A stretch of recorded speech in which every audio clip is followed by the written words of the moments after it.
예, 오늘 우리는 본문을 읽었습니다. 본문에 보면 어떤 율법 교사가 예수님께 이러한 질문을 합니다. 누가복음 10장 25절 말씀입니다. 우리 함께 다시 읽어보겠습니다. 어떤 율법 교사가 일어나 예수를 시험하여 이르되 선생님, 내가 무엇을 하여야 영생을 얻으리이까? 예수님을 선생님이라 그렇게 부르는 것을 보아서 이 율법 교사는 예수님께서 율법으로는 권위가 있음을 인정하고 있는 것 같습니다. 하지만 예수님을 호칭할 때에 선생님 이렇게 호칭하는 것을 볼 때에 우리가 예수님을 주님 그렇게 호칭을 하는데 이 율법 교사는 선생님 정도로 그렇게 호칭을 하고 있음을 알게 됩니다.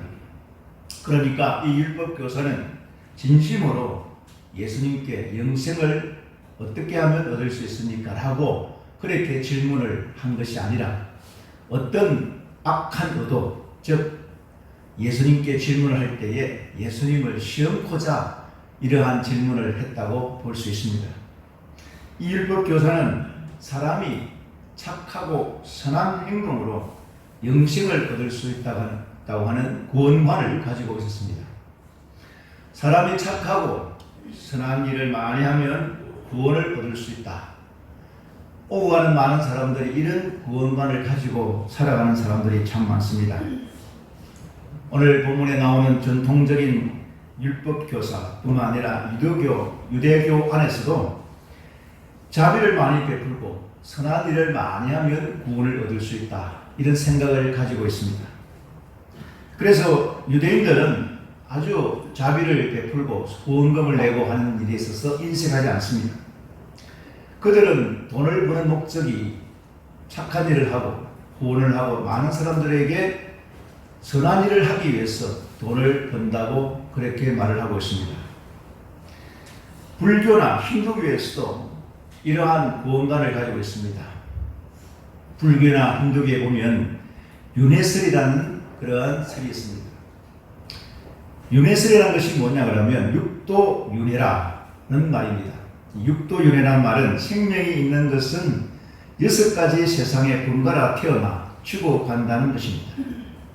그래서 육회는 어떤 곳이냐면 첫째는 지옥도가 있습니다. 아주 고통이 심한 세상입니다. 그 다음에 아기도, 이것은 앞에 있는 지옥보다는 고통이 심하진 않지만은 아주 배고픔의 고통이 있는 곳이다. 그렇게 말을 합니다.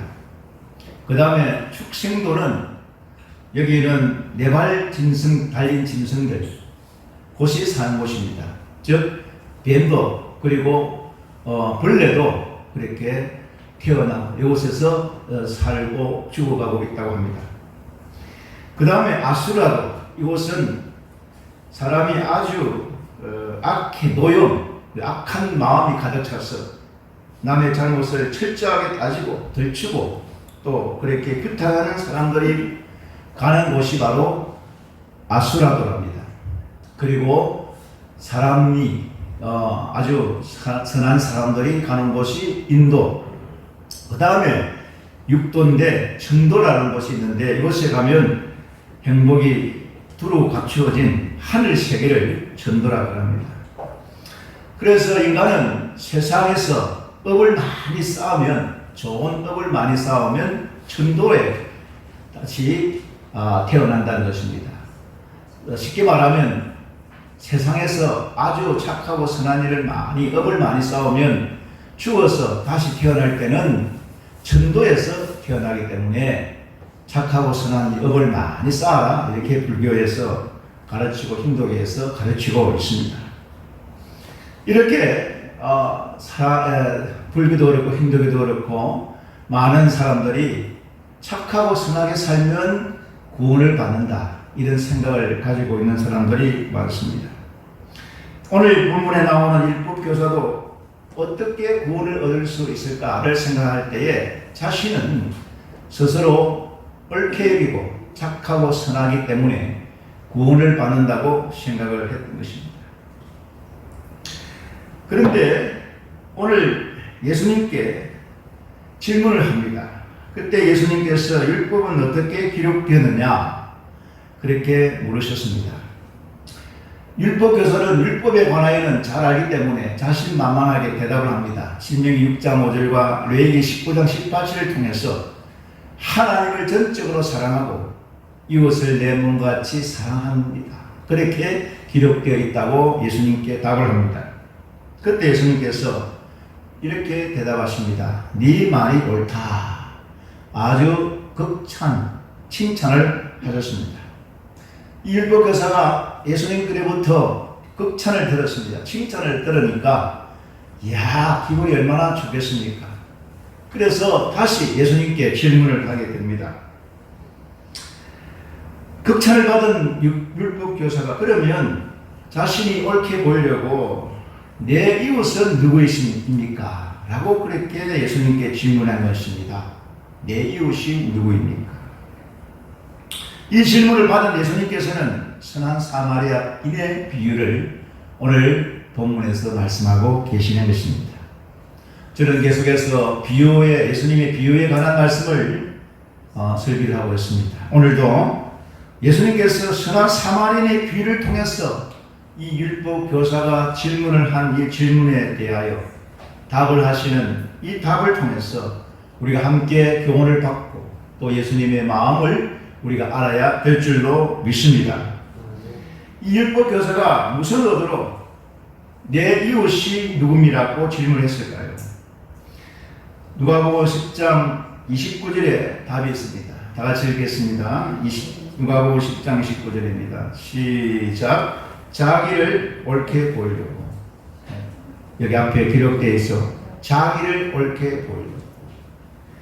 그렇습니다. 예수님께 이렇게 질문한 이유는 자신은 옳고 예수님의 생각은 틀렸다는 겁니다.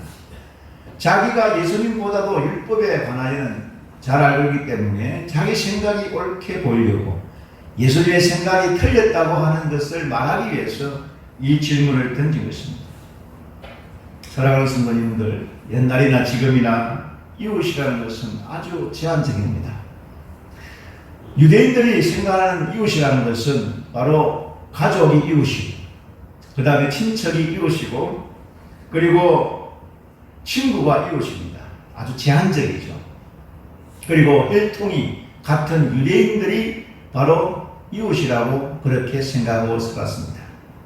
더 나아가서 조금 제한적이긴 하지만은 유대인으로 개성한 사람들을 이웃이라고 그 정도 생각을 하고 있었습니다.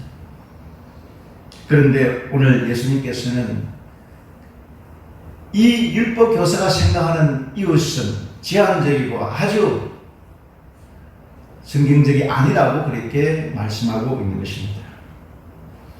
여러분, 유아들 보면은 아주 자기 중심적이죠. 아이들이 숨바꼭질을 하는 것을 보게 됩니다. 저도 그렇지만 숨바꼭질을 하게 되면은 입을 다 이렇게 자기의 눈을 몸은 그대로 놔두고 자기 얼굴만 덮어버립니다. 그리고 자기는 안 보인다고 생각합니다. 마찬가지입니다. 우리도 자기 눈에 안 보이면, 자기만 안 보이면 안 보인다고 생각하고 살아갈 때가 참 많습니다. 자기 자신만 볼 수 없으면 상대방도 자신을 볼 수 없다는 자기 중심적인 그런 생각을 가지고 살고 있다는 이야기입니다. 바로 오늘 이 유대인들의 모습이 그런 모습이고 오늘날 살아가고 있는 우리 많은 사람들 가운데 자기 중심적인 사고를 하는 사람들의 바로 생각입니다. 이러한 예수님은 이런 율법 교사가 가지고 있는 이런 제한적 이웃에 대하여 생각을 깨워버렸습니다. 예수님께서는 오늘 이 율법 교사가 내 이웃이 누구냐고 질문할 때에 대답을 하시기 시작합니다. 그런데 여기에 의도가 있어요. 왜 이런 율법 교사가 예수님께 이런 질문을 했을까요? 예수님께서는 그 당시에 친구들을 사귀고 교제하는 사람들이 누구냐 그러면 바로 유대인들이 생각하기에 죄인이고 상종도 못할 사람들, 그 인간들이었습니다. 그렇게 생각했던 사람들과 예수님은 교제를 한 거죠. 장례들과 세리와 죄인들과 함께 친구가 되고 그들과 함께 교제를 나누었던 것입니다. 이러한 모습을 보았던 율법 교사는 자기들 생각으로는 도무지 친구도 할 수 없고 이웃이 될 수 없는 장례와 세리와 죄인들과 함께 교제를 나누고 이웃 삼고 있는 예수님께 물었던 것입니다. 예수님께서는 이웃이 누구인가에 대하여 선한 사마리아인의 비유를 말씀하고 계십니다. 여기는 바로 역사적인 문제가 있습니다. 그것이 뭐냐면 바로 유대인들의 이 생각을 가지고 있을 때 사마리아인을 왜 예수님께서 비유로 사용했을까?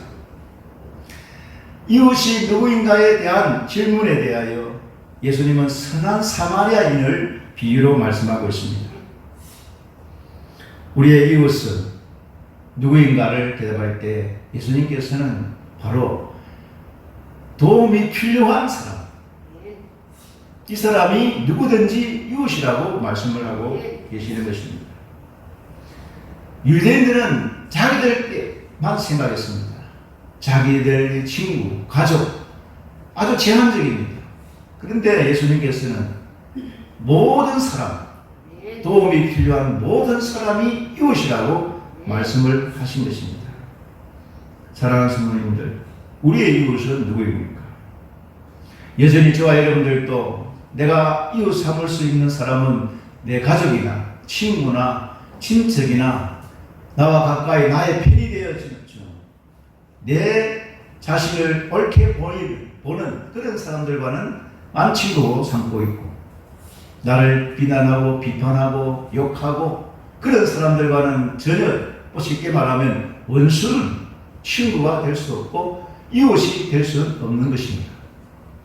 예수님께서는 바로 이런 유대인들이 가지고 있는 이웃에 대한 개념을, 시각을 깨뜨리고 모든 사람이 이웃이 된다. 심지어 원수조차도 내 이웃이라고 예수님께서 가르치고 계시는 것입니다. 이와 같이 우리 예수님의 이웃은 폭이 넓으십니다. 원수조차도 이웃으로 삼을 수 있습니다. 오늘 저와 여러분들, 우리가 가지고 있는 이웃의 개념을 깨뜨리고 단순히 내 가까이 있는 사람들만 이웃이 될 수가 있다고 생각하지 말고, 우리도 예수님의 말씀처럼 나의 도움이 필요한 모든 사람을, 심지어 원수조차도 이웃을 삼을 수 있는 그런 놀라운 은혜가 우리 가운데 있기를 주의 이름으로 축원합니다. 둘째로 생각해 보는 것은 우리는 우리의 이웃에 대하여 제한시켜서는 안 된다는 것입니다. 이 선한 사마리아인이 가졌던 중요한 마음은 무엇일까요? 누가복음 10장 33절의 말씀입니다. 우리가 보시기를 바랍니다. 그를 보고 불쌍히 여겨. 여기 불쌍히 여기다는 단어는 누가복음에 총 3번이 나오는데, 누가복음 7장 13절과 15장 20절, 그리고 마가복음 1장 41절에 3번 나옵니다. 예수님께서 사마리아인의 비유에서 가르치시는 교훈은 도움을 필요로 하는 모든 사람을 만나고 보고 들어도 그 마음속에 아무런 반응이 없다면 영적으로 죽어는 것이라고 말씀하고 있습니다. 불쌍한 사람을 보고도, 불쌍한 사람을 들어도, 불쌍한 사람을 만나도 도와주지 않는다면 그것은 영적으로 죽었다는 말씀입니다. 불쌍히 여기는 마음이 없다는 것은 영적으로 우리가 죽은 사람과 다를 바가 없다는 말씀입니다. 우리 앞에 참으로 나의 도움이 필요한 사람을 보고 만나고 그런 사람들의 이야기를 들었을 때 내 마음속에 불쌍히 여길 수 있는 마음이 있다면 우리는 아직도 영적으로 살아있음을 알아야 됩니다. 그래서 우리가 이렇게 기도를 해야 돼요. 기도할 일이 많지만, 할 내용이 많지만, 하나님, 제 마음속에 불쌍히 여길 수 있는 마음을 주세요. 나의 도움이 필요한 사람에게 도와줄 수 있는 마음을 주세요. 내 마음속에 불쌍히 여길 줄 아는 마음을 주십시오. 이러한 기도가 우리의 기도가 될 수 있기를 주의 이름으로 축원합니다. 사실 우리 자신들의 기도가 다 이기적인 기도입니다. 내 자신에게 제한된 기도입니다. 다른 사람을 향하여 축복하고 기도하고 불쌍히 여기는 기도보다는 나와 가족과 친척과 내 주변의 사람들에게 더 많은 복을 주시고 더 많이 잘해달라고 하는 기도입니다. 나와 전혀 상관없는 사람들을 향하여 우리가 축복하고 불쌍히 여기고 기도할 수 있다면 우리가 이제 좀 더 예수님께서 이 사마리아인의 비유를 통하여 주시는 교훈을 바로 깨달을 수 있는 줄로 믿습니다. 사마리아인의 비유에서 사마리아인의 긍휼히 여기는 마음, 강도를 만나는 사람이 있었습니다. 강도를 만나면 이 만난 강도에 대하여 어떻게 했느냐는 것입니다. 그래서 예수님께서 이 사마리아인의 비유를 지금 설명하고 계십니다. 옛날에 그 당시에는 그곳이 강도를 만날 수 있는 그런 곳이었습니다. 그래서 강도를 만난 사람을 보고 제사장을 보고도 지나갔습니다. 레위인도 보고 지나갔습니다. 그런데 이 사마리아인은 그냥 보고 지나가지 않았다는 것입니다. 그래서 저는 여기서 보면 왜 하필 사마리아인이냐 여기에 대해서 다시 한번 우리가 생각해 봐야 됩니다. 유대인이 아니라 왜 사마리아인이 등장해서 이렇게 선하고 착한 일을 했을까? 예수님은 의도적으로 유대인이 아니라 사마리아인을 비유로 말씀하고 있습니다. 강도를 만난 이웃이 있었습니다. 자신은 여행을 하고 있었는데 이 강도를 만난 이웃을 만났습니다. 자신이 그동안 여행에 필요해서 준비한 기름과 포도주를 사용했습니다. 또 그 사람을 상전처럼 나귀에 태워서 여관으로 옮겼습니다. 그곳에 가서 그 사람을 위해서 밤을 새워 간호까지 했습니다. 그냥 여관에 가서 그 정도까지만 해도 착하고 선한 일을 했습니다.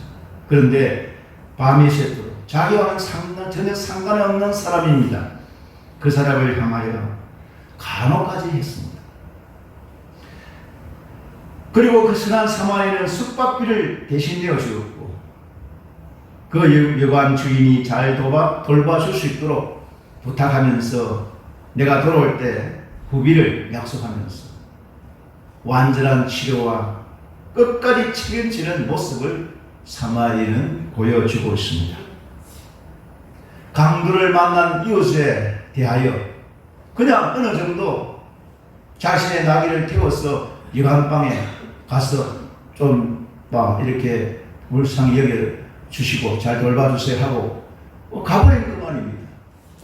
그런데 끝까지 내가 돌아와서 그동안 이 사람을 위해서 사용했던 모든 돈까지 내가 다 지불을 하겠습니다. 끝까지 책임지겠습니다. 이런 선한 모습을 사마리아인은 보여주었다는 얘기입니다. 이런 행동, 이런 선한 일을 누구나 할 수 있는 일은 아니죠. 제사장이나 레위인은 도망치지 않습니다. 보고도 그냥 불쌍히 여기는 마음도 없이 그냥 지나가 버리지 않습니다. 그런데 이 사마리아인은 그렇게 하지 않았습니다. 예수님께서 이렇게 말씀합니다. 너도 사마리아인처럼 그렇게 하라고 말씀하고 계십니다. 너희도 이렇게 하라. 자, 왜 그러면 의도적으로 유대인이 아니라 사마리아인을 그렇게 말씀을 비유로 했을까요? 여기는 역사적인 문제가 있습니다. 왕정 시대가 끝났습니다. 솔로몬이 하나님의 심판을 받아서 이제 나라가 분열됐습니다. 남유다와 북이스라엘이 분열되어 버렸죠. 북왕국 이스라엘은 주전 721년에 아수르에 의하여 멸망을 당하게 됩니다. 아수르의 사로건 2세는 이 이스라엘을 통치할 때 아주 효과적인 통치를 했습니다. 그것은 뭐냐 그러면 유대인들에게 혼혈 정책을 썼습니다. 열왕기하 7장 24절과 41절을 읽어보십시오. 유대인들은 그때부터 순수한 혈통을 지키지 못한 사람들이 생겨났습니다. 그러니까 혼혈 정책이죠. 이제 순수한 유대인들끼리 그렇게 지내지 못하도록 섞여버렸어요. 그러니까 그 중에는 끝까지 혈통을 지켰던 유대인들이 있었고, 그냥 혼혈 정책에 의해서 생겨난 유대인이 있었는데 그들이 바로 사마리아인들이었습니다. 혈통을 끝까지 지켰던 이 유대인들이 이 사마리아인을 향하여 개같이 봤습니다. 저들은 개다, 아주 상종도 하잖아, 아주 비난하고 심지어 개처럼 취급해 버리고 배척해 버렸습니다. 그 후 역사는 계속 흘려서 계속적으로 그들은 유대인들은 혈통을 지킨 유대인들은 이 사마리아 혈통을 지키지 않았던 사마리아인들을 향하여 계속 배척하고 상종도 하지 아니하고 심지어 더 그들을 향하여 비난하기 시작했습니다. 바로 여기에 예수님께서 이것을 아시고 유대인이 아니라 사마리아인을 비유로 사용하신 것입니다.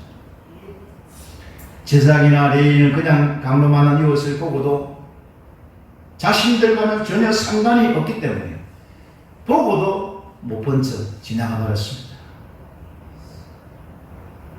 그렇게 유대인들은 선한 일, 착한 일을 하는 사람들입니다. 그들은 그들의 가치관, 그들의 생각 속에는 착하고 선한 일을 많이 하면 구원을 받는다고 생각했던 사람들인데, 이 강도를 만난 사람들에게는 그런 불쌍히 여기고 궁일이 여기고 착하고 선한 행동을 하지 않았고 그냥 가버렸다는 이야기입니다. 그러나 유대인들이 그토록 싫어했던 사마리아인들, 그 중에 사마리아인은 그냥 보고 지나가지 아니하고 불쌍히 여기고 선한 그런 모습, 선한 행동을 하였던 것이다. 바로 이것이 이웃이 누구인가에 대한 예수님의 답입니다. 강도 많은 이웃을 도울 때는 그의 직업이나 인종이나 국적이나 신분이나 문화나 종교와 상관없이 그 모든 것을 뛰어넘어서 도와줘야 할 사람은 도와줘야 한다는 것이 예수님께서 주시는 이웃이 대한 말씀입니다. 오늘날 참 이 모습, 예수님의 이 모습, 여기에 대한 예수님의 말씀을 우리는 불순종하고 있습니다. 이웃을 한정시켰고 제한시켰던 유대인들처럼, 이 율법 교사처럼 혈통이 같지 않다고 혼혈된 사마리아인들 향하여 상종도 하지 않고 비난했고 개취급했던 것처럼, 나와는 직업이 다르다고, 국적이 다르다고, 종교가 다르다고, 인종이 다르다고, 신분이 다르다고, 나와 문화가 다르다고 우리는 상종을 하지 않고 배척하고 심지어 계속해서 비난을 하고 있는 것입니다. 여러분, 의사들 히포크라테스, 그 자기들 선수가 있어요. 모르겠으면 제가 잘 모르겠는데 그들의 선서 정신은 어떤 사람, 어떤 인종을 구별 없이, 차별 없이 치료하는 것이 그들의 정신이라고 합니다. 저는 의사에 대해서 잘 모르고 그들의 선수도 잘 모르지만은 듣기로는 어떤 인종이든 어떤 사람이든 적이든 아군이든 아픈 사람에게는 치료를 해주는 것이 의사의 본분이라고 그렇게 배우고 가르치고 있다고 합니다. 사랑하는 성도님들, 우리 예수 믿는 사람들이 바로 예수님께서 우리에게 가르쳐 주시는 정신, 그 삶의 모습이 어떤 것입니까? 우리는 우리 가운데 우리 주위가 너무 많이 있습니다. 우리 가족, 우리 교인, 우리 친구, 우리가 알고 지내는 사람, 그 사람들만 친구고 이웃입니다. 아주 제한적인 이웃관을 우리는 가지고 있습니다.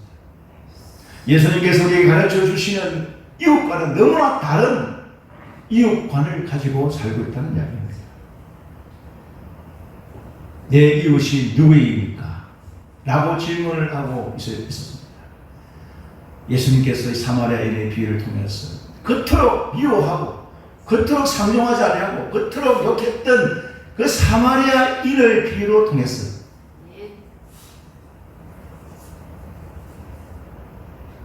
이웃이라는 것은 제한적이고 한정된 우리 안에 있는 몇몇 사람만 이웃이 아니라 인종과 국적과 종교와 문화를 뛰어넘는 그런 사람, 그 이웃이 폭이 얼마나 넓고 얼마나 깊은지를 우리는 깨달아야 될 줄로 믿습니다. 우리가 이렇게 또한 기도하십시오. 주님의 마음, 주님께서 가르쳐 주시는 이웃 사랑 좀 더 깊이 깨달았어. 우리도 불쌍히 여길 수 있는 마음을 주십시오. 나의 도움이 필요한 이웃이라 그저 내가 아는 가족, 친구, 친척, 교인 이 수준을 뛰어넘었어. 심지어 내가 미워하고 원수조차도 내 이웃을 삼아 나의 도움이 필요한 사람이 있다면 불쌍히 여기고 이 사마리아처럼 끝까지 책임질 수 있는 그런 사람으로 새롭게 거듭날 수 있기를 주의 이름으로 축원합니다. 마지막으로 오늘 여기 강도맞는 사람에게 자비를 베푸는 사마리아인처럼 우리도 역시 그렇게 살아야 된다고 말씀하고 계십니다. 누가복음 10장 37절 말씀입니다. 우리 다 같이 한번 읽어보겠습니다. 시작. 가서 너도 이와 같이 하라. 가서 너도 이와 같이 하라. 이 비유는 풍미적인 해석이 있습니다. 여러분, 제가 계속해서 해석을, 예수님의 비유 해석을 지금 하고 있는데요. 많은 학자들이 이 비유, 예수님의 비유 해석을 여러 해석을 방법이 있어요. 풍류적인 해석, 문자적 해석, 상징적 해석, 또 이렇게 해석법이 달라져 있습니다. 오늘 이 비유를 예수님께서 하신 사마리아인의 비유에 대하여 풍류적인 해석을 하고 있고 또 상징적인 해석을 하고 있는데, 유명한 의시지는 이렇게 이 선한 사마리아인의 비유를 해석을 이렇게 했습니다. 좀 제가 볼 때는 좀 너무 오버한 거 아닌가, 죄송한 이야기지만 의시되는 부분 오버했다면 적었는데 이 곤란한 해석을 하지 않았는가. 왜냐하면 또 한편은 또 맞기도 하지만 풍류적인 해석을 했기 때문에 그렇습니다.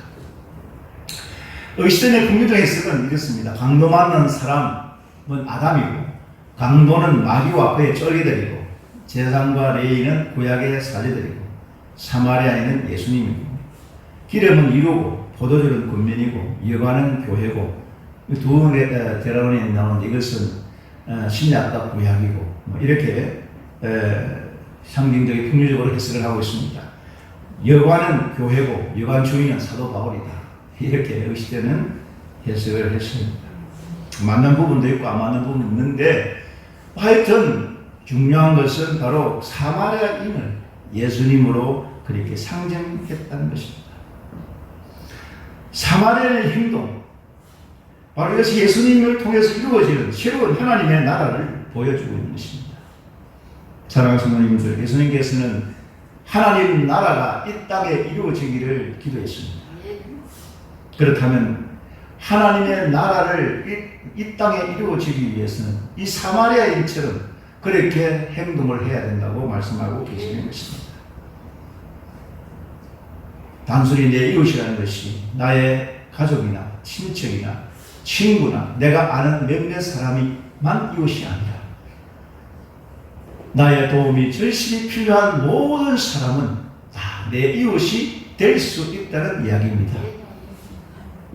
그가 가지고 있는 종교가 다르다고, 그가 가지고 있는 문화가 다르고, 그가 가지고 있는 민족이 다르고, 그가 가지고 있는 신분이 다르다고 해서 우리가 배척하고 상종도 하지 아니하고 함께하지 않는다면 바로 예수님의 말씀을 우리가 잘못 생각하고 있는 것입니다.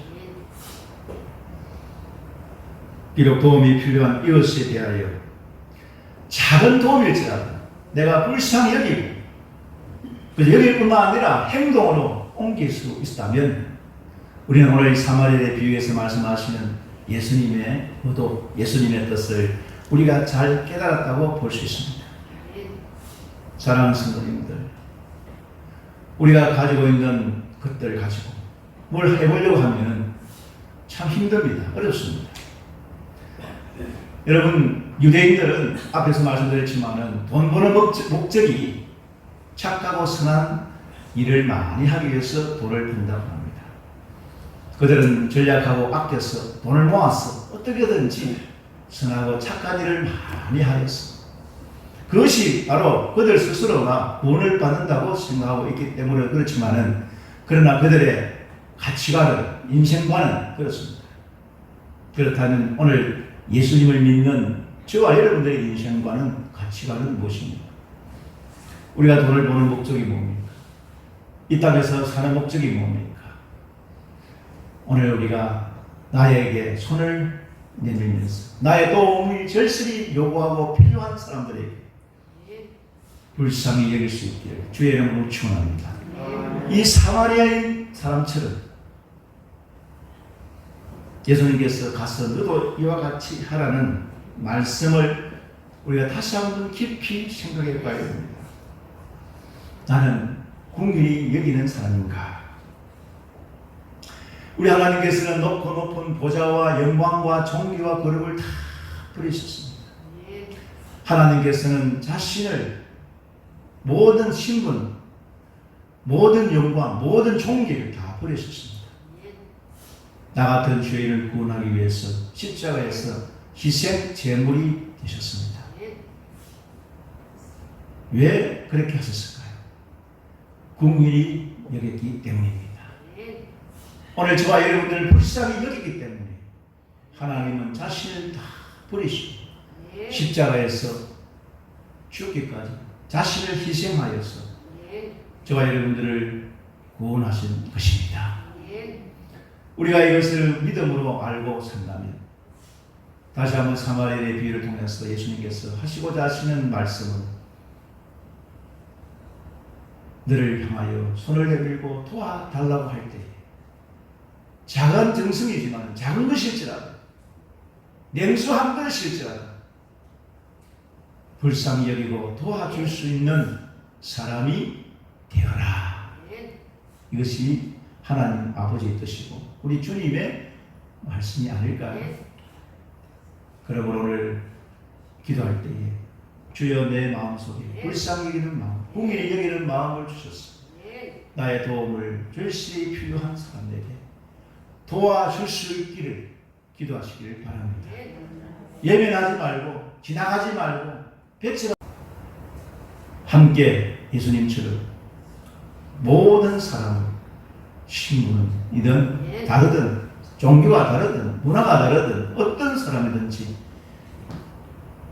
참으로 도와줄 수 있고 궁일이 여길 수 있고 불쌍히 여기고 함께 친구가 되어주고 함께 같이 해줄 수 있는 그런 사람으로 우리 하나님이 원하시고 기뻐하시는 사람으로 그런 삶으로 살아가기를 노력하는 우리 모두가 되시기를 주의 이름으로 축원합니다. 기도하십시다. 하나님 내게 불쌍히 여기고 궁일이 여기는 마음을 주십시오. 불쌍히 여길 수 있게 해주십시오. 그냥 지나가지 않게 해주십시오. 내가 바라보고 원하는 이웃이 나에게 좋은 이웃만 있는 것이 아닙니다. 때로는 나를 해하고 비난하고 욕하는 그런 이웃도 있을 줄 압니다. 그 이웃조차도 정말 안고 기도하고 함께 할 수 있는 마음을 달라고 기도하십시다. 주여 한번 외치고 기도하겠습니다. 주여! 하나님의 그 크신 사랑 저희들에게 주시고 하나님의 궁휼하신 마음, 주님의 궁휼하신 마음 저희들에게 주셨습니다. 저희들도 불쌍히 이길 줄 알고 궁일이 이길 줄 알고 나의 도움을 구하는 자들에게 예민하지 아니하고 도와줄 수 있는 마음을 저희들에게 주시고 마음만 가질 뿐만 아니라 실제로 행동으로 옮길 수 있는 저희들의 삶이 될 수 있도록 주여 저희들을 붙잡아 주시고 날마다 거듭나게 해주시고 선하신 주님을 받아서 저희들 그 선한 마음 가지고 정말 착각을 선한 마음으로 참으로 모든 사람을 향하여 불쌍히 여길 줄 아는 마음을 가지고 모든 사람들과 친구 삼아 수 있고 함께 할 수 있는 은혜를 저희들에게 내려 주시옵소서.